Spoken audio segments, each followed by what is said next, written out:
the big thing for me was I wanted to help people, and I wanted to continue to work with people in a different way.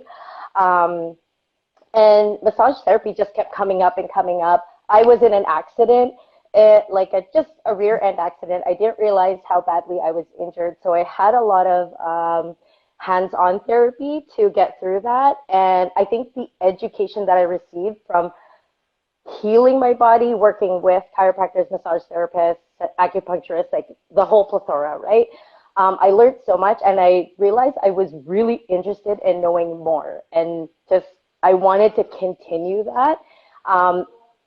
And I didn't know how that would look. So finally, I clicked on the button, the inquire button, and I was like, you know what?